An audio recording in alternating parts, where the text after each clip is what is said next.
SN, which is, as you all know, sometimes it feels like we work for NASA. We have so many acronyms. So the South Carolina Department of Disabilities and Special Needs contracts with providers throughout the state of South Carolina, including here in Greenville County, to provide supports. And Thrive Upstate, way back when, was the Greenville County Disabilities and Special Needs Board. It's been rebranded as Thrive Upstate. But as Laura mentioned, it is one of the oldest providers in Greenville County. And in fact, in the state of South Carolina, it was the first organized board, which is a really boring and bureaucratic term. We're going to not spend any more time on that, other than to say it was the first organization of its type in South Carolina. And so the Greenville community should be very proud of its legacy for innovative thinking and providing supports to individuals.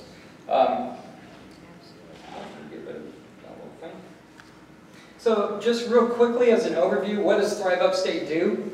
We currently have 252 residents in our residential facilities, and these facilities span from Fountain Inn, right on the borders of Lawrence County, all the way up to Taylor's and Greer, and up to Travelers Rest in Cleveland. Literally throughout the county, we have residential facilities and 252 individuals. We have just about 400 individuals attending our adult day programs on a daily basis. That is down from COVID, so that's not a pre-COVID number. That's right now, as of today. And so, as you can see from that number, we are open for services for those who want to attend. And we know that community activity during the pandemic is a very personal and serious decision. But we are happy to provide supports to individuals who need that on a daily basis. We also have an amazing center in McAllister Square. It's known as our Head and Spinal Cord Injury Center. It's a place that I like to go to become inspired and to be renewed in being grateful for this wonderful community. Our Head and Spinal Cord Injury Center there at McAllister Square supports 21 survivors of traumatic brain injury or related injury, and they're a remarkable group.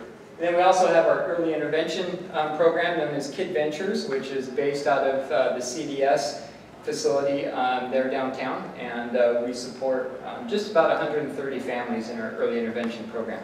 So that's by the numbers what we do. Those are the four main things when you think, well, what is Thrive Upstate doing? We do basically four things: residential or adult day programs, our Head and Spinal Cord Injury Center, and our early intervention. Now within those four things, we do lots of different stuff, but if you're wondering, what's Thrive Upstate doing? Those are the four basic things. But really, here's where our values are. It's being in the community. We strategically sat down a few years ago and said, where are we going? And we said, we need to go into the community. We have to get outside of our four walls and mingle with and interact with the larger community. So that has been a strategic push of ours. We set a very ambitious goal to have 80% of our community, or I'm sorry, 80% of our day program activities take place within the community. 80% of everything that we do at our day programs in the community. That was an ambitious goal. And about a year and a half later, COVID hit, where that goal became very challenging to be integrated in the community when everyone's socially distancing and locking down. So needless to say, we have not hit 80% yet, but we've made significant strides in becoming integrated in the community. So this is an example of one thing that we did. We have a drumming group, our Thrive Upstate drum group that participates in community activities. This is from Disabilities Awareness Day in March of 2019.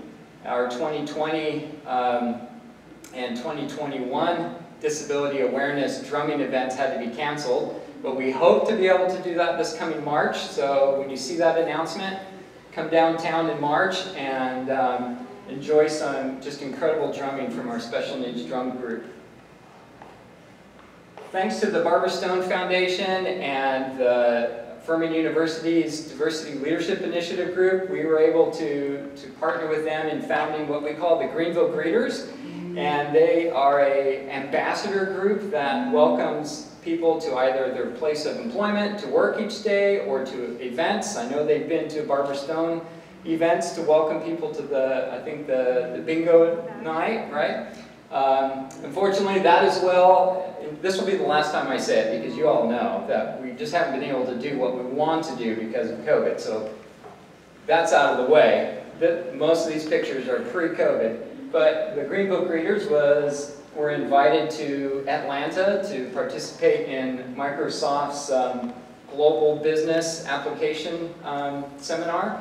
So that was really cool. They welcomed thousands and thousands of global business partners of Microsoft to their keynote event down in downtown Atlanta. So thousands of people were welcomed by the Greenville Greeters, which was, that was a wonderful day. That's another picture of 2 of our Greenville Greeters, and so we can't wait to get back into action with this ambassador group and being in the community. We also feel like at Thrive that our individuals need opportunities to give back to the community. So we created this Thrive Gives Back initiative where our individuals that we support love volunteerism as much as we do. The same benefits that we gain from volunteering and being a part of contributing to our community, everyone benefits from that. And so we've created opportunities for them to give back to the community. This is at the Cancer Survivors Park in Greenville, where our individuals were able to do some planting. You can see there some of the flower beds that they were planting. We partner with Meals on Wheels, with Loaves and Fishes, with lots of different nonprofit organizations throughout Greenville to provide opportunities for giving back and being a resource to our community, which, as I said, that benefits everyone. Our individuals wanted to have a fundraiser to contribute some of their money to nonprofits. And so we had a Thrive Gives 5 day where everyone who wanted to could give $5 to dunk a member of the executive leadership team. I'm not sure how to take it, how much money we raised. We raised a lot, and so they were excited to dunk members of the team. So that was our Thrive Gives 5 fundraising for other nonprofits in Greenville. We were real excited to participate in the annual Christmas parade. Our float a couple of years ago was actually won the award for best float at the downtown Greenville Christmas parade. So when you see, hopefully we have a parade this Christmas. Hopefully when you do, if you see the flood of red sweatshirts coming down the street with our float, be sure and give us a big shout and wave. We've loved being a part of the annual Christmas parade. Again, just being a part of the community and doing what everyone loves to do. We partner with the International Ballet Company. We have a group of individuals who perform with the International Ballet Group. This was at a screening of the movie that was created called Invitation to the Dance. If you have had a chance to see that, you know what I'm talking about, where some of our individuals were highlighted for their participation in with that ballet company. And there was a independent film festival here in Greenville. Some of our folks got to go to that screening and participate in that. We also partner with the Warehouse Theater Group. So if you're into small theater, I encourage you to support the Warehouse Theater Group. They come out to our Head and Spinal Cord Injury Center and help our individuals write and perform their own play. And so this is a picture from the last play that they were able to produce. So we're grateful for Warehouse Theater and what they do. This is just more pictures of our Head and Spinal Cord Injury Group getting out into the community, being on the go. When we're not able to be out in the community, we really strive to bring the community to us, even though that's opposite of what we normally like to do. That's not always possible. So we've partnered with local artists who've come in and held art workshops. We have a choral group, a volunteer chorister comes in, and we have a singing group that performs together. In addition to our drumming group, we have local artists who come in and conduct art classes that are funded through grants, which we're very grateful for. Furman University has been a great partner. This is photos from the Valentine's dance that they hold annually. So Furman has been a great supporter of our programs in holding dances and lots of activities for individuals. So we're grateful for their partnership. Okay, now on to employment. This is one of our favorite things to talk about. Another strategic priority for Thrive Upstate, in addition to the community integration that I tried to highlight for you, employment is a big strategic priority for us. We want individuals not to wear a Thrive Upstate shirt, but to wear, for example, in this picture, a Sunland Logistics shirt. To not work in a Thrive Upstate building, but to work in someone else's building, or like in the example with Jerry at the Hotel Domestique up in Greenville. We want individuals to be supported in working in the community, working for someone else other than Thrive Upstate. And so we're really grateful for those businesses that partner with us. David on the left there gave me permission to share this picture with you. He's incredibly proud of it. David went to work for Sunland, and they recognized David as not just an incredible employee with a disability, but an incredible employee. And they named him Employee of the Month out of all of their employees. And when production drops, or I'm sorry, when David is gone, if he misses a day or takes a day off, their production drops. And they recognize that. And so they recognize David with his award of Employee of the Month. David, I won't share with you exactly how much he makes, but it's well more than $10 an hour, and a good bit more.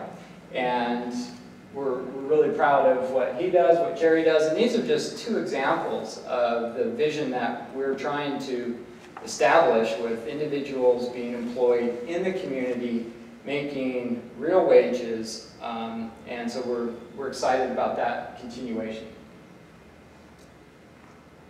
Our residential facilities, we try and make these as homey and as comfortable and as lived in as possible.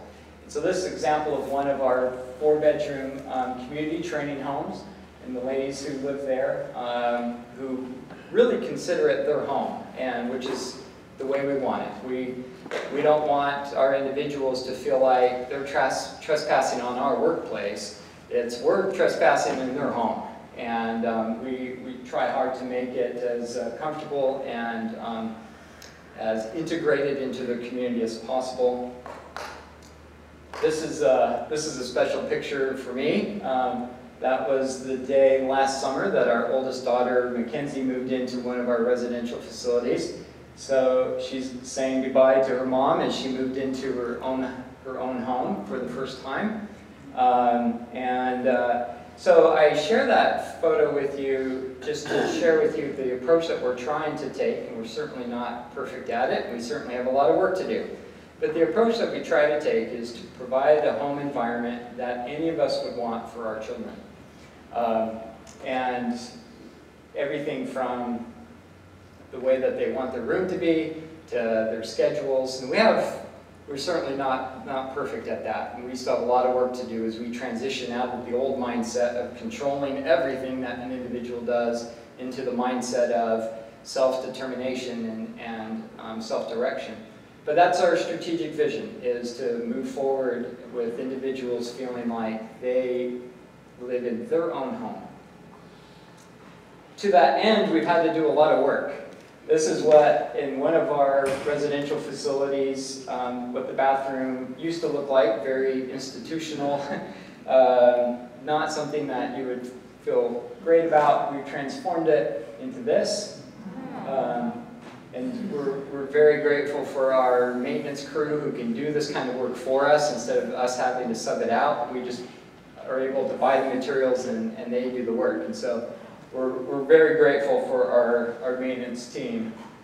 We've updated our kitchens, again, to make them feel like a home any of us would feel comfortable in. Okay, so what are the biggest challenges that we're facing at Thrive? Staffing. As you all know, we're facing, not just here in Greenville, not just in South Carolina, but nationwide, we're facing a shortage of employees who work within the human services industry. It's our biggest risk. In fact, right now, it is a bigger risk to our individuals than COVID-19 is. Our individuals face more risk from having a lack of adequate staffing than from disease. And that may seem kind of counterintuitive, but right now, knock on as much wood as I can find, right now, our residences are free of any COVID-19, but they are not free of severe staffing shortages. So it's definitely the biggest challenge we face. Behind that, obviously, is the ongoing pandemic that we're all having to face. And then our industry is really going through significant changes that I could talk for the rest of the day about. And of course, the big elephant in the room that we all know about, transportation, is an ongoing problem that we've yet to find a solution for. So those are our biggest challenges at Thrive that we are trying to think through and find solutions to. We recognize a lot of these are, such as the staffing and COVID and transportation, those are problems that face our economy, not just Greenville County, and they require economic solutions. But within that, we're trying to find local solutions on how to do the best we can within that larger context. So where are we headed? Within our residential programs, we want to continue to promote independence and well-being. We're looking at implementing more telemedicine solutions within our residences so that we can interface with doctors virtually instead of having to load everyone up and go to the emergency room every time. Within our day programs, we're looking to continue to expand our employment options and get further and deeper integrated into our community. In our Head and Spinal Cord Injury Center, we're looking to broaden that out beyond just the traditional head and spinal cord injuries, but into a broader neurodiversity center so that individuals on the autistic spectrum or other related disabilities can have a center to find supports. So I've taken enough of your time, and I'm grateful to share with you a little bit about where we've been, where we're going, and I'm happy to take any questions that you may have. Please. Tyler, in regards to the staffing issue, how do your salaries here compare with North Carolina, Georgia, other states, you know, at this level for different, you know, line staff? Yeah, good question. And this is just an off the top of my head answer to your question, probably right down the middle. I know we are definitely lower than some states, higher than others. My take is that we're about average. I know that some states, surprisingly, if I got my data right, Tennessee seems to lead our region in a lot of initiatives, but not in wages, which surprised me. Because a lot of times we kind of looked at Tennessee to see what they're doing as a statewide model, but we were actually ahead of them on wages. But some other regional states are ahead of us. So about average.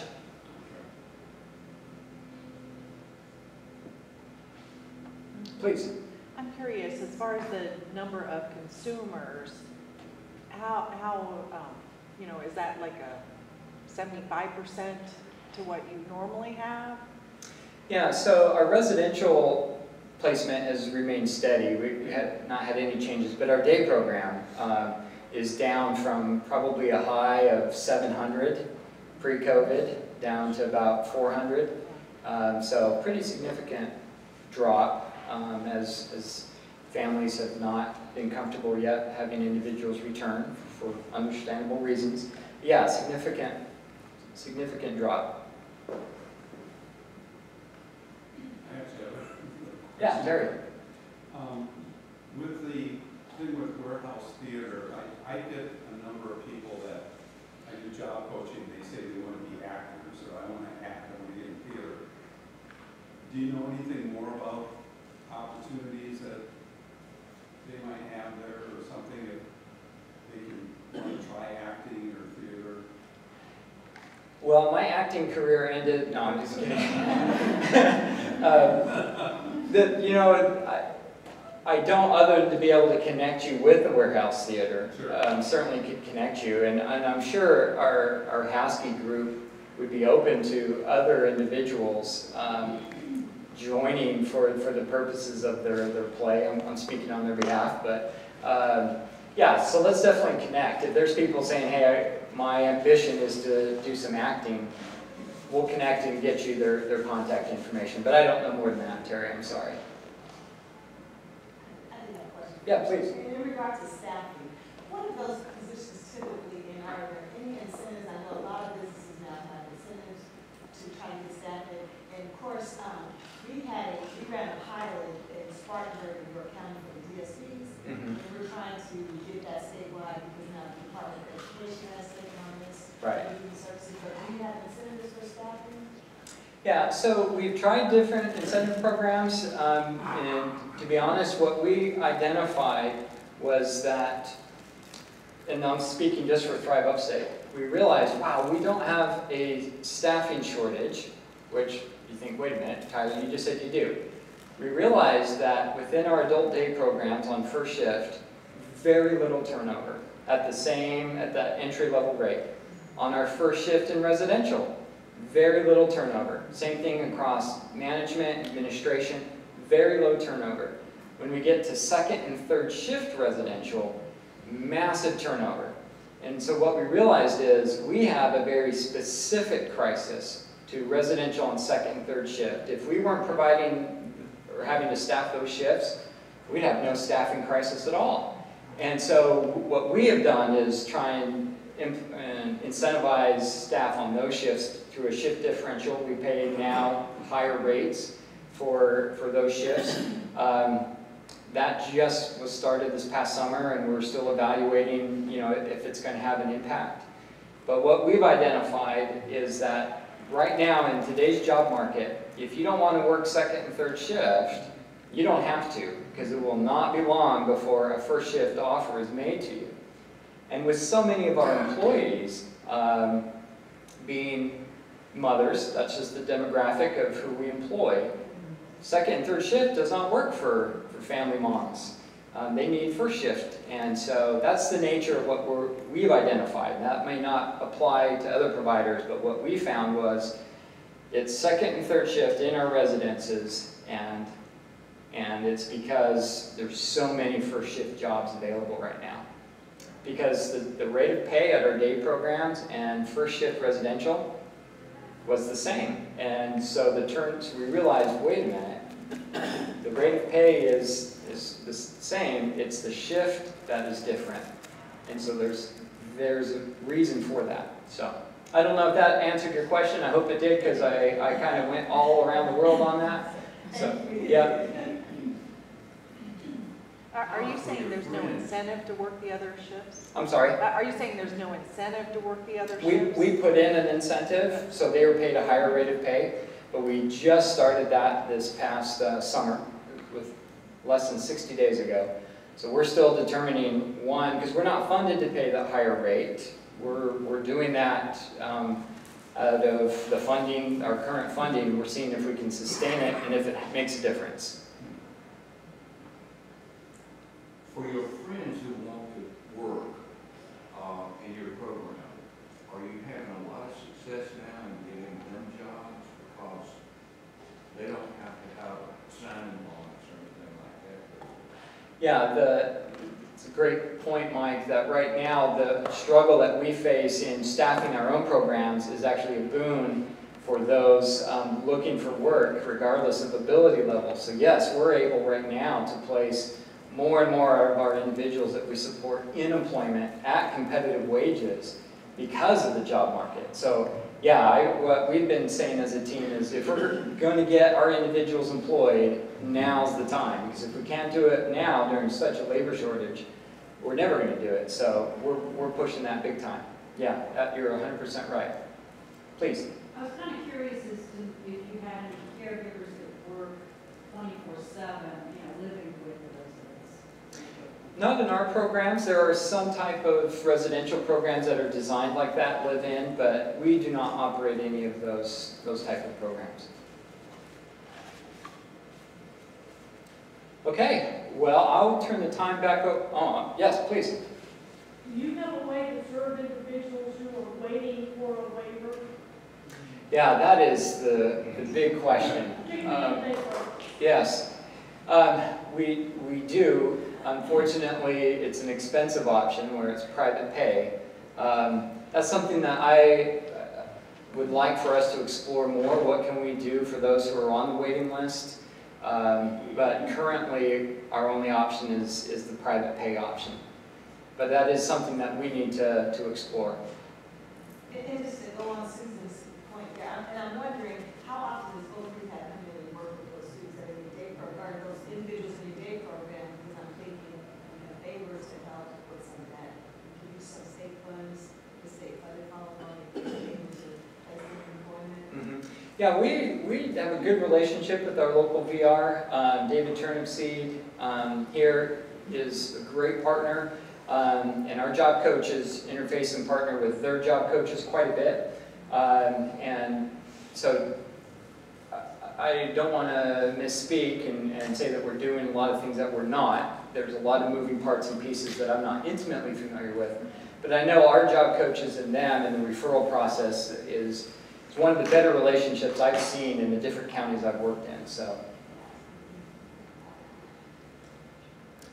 Okay, I think I will turn the time back over to Laura, or to Robin, or to whomever, but thank you for your time, your questions, and your continued support. Thanks very much.